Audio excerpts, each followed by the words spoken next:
getting them comfortable with like using different equipment with different technologies. And the other half is very much around putting in front of them female role models, telling them stories about women in particular in technology throughout history that have done really incredible things. I'm curious about your relationship with the education system, right? So you run the meetups, workshops, internships, and they're quite well supported. I think they're doing kind of the best job that they can at the moment. I think that in a lot of situations it's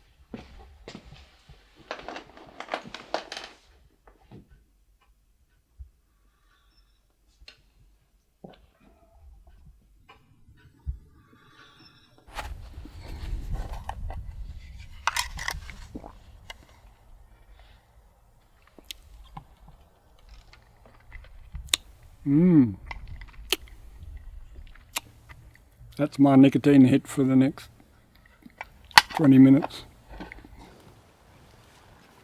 And this is what a lot of my block looked like when I first came here. Just one grass.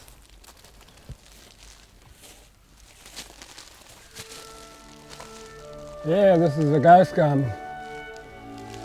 And it'll get your hands nice and white if you want.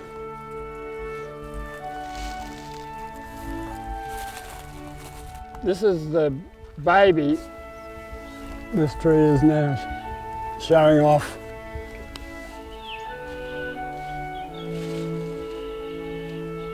Aborigines considered this to be like a lolly. Look at that. Yum yum.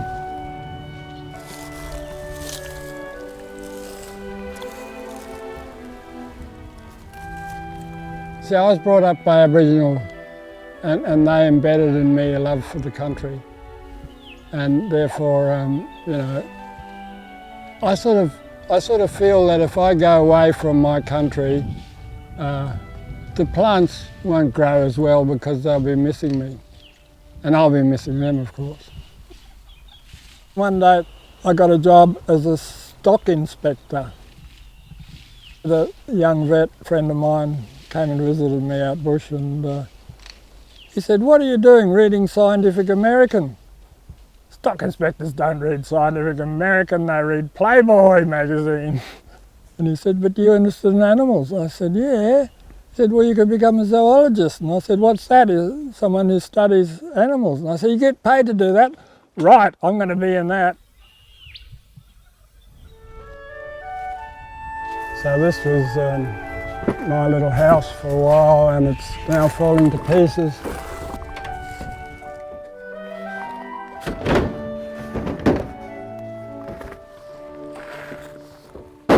When I went to America, North America, I realised that a lot of Americans had wives that were pushing their husbands to go out and earn more and more so that they could have a swimming pool and a better house than their neighbours and a faster car. Is that life? No.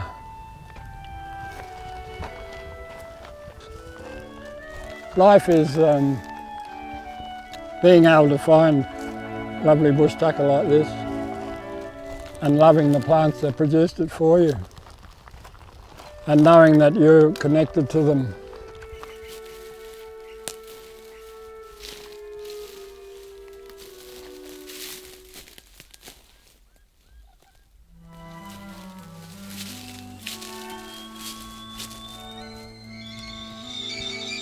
The kettle is boiling,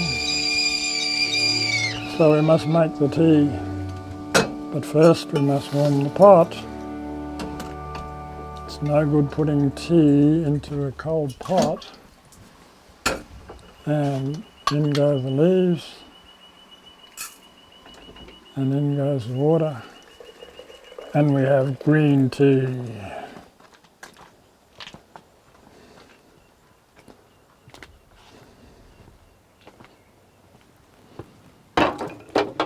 I was employed as a botanist by the government, but they wouldn't allow me to research Aboriginal use of plants because they sort of said, "Oh, what would blackfellas know about anything?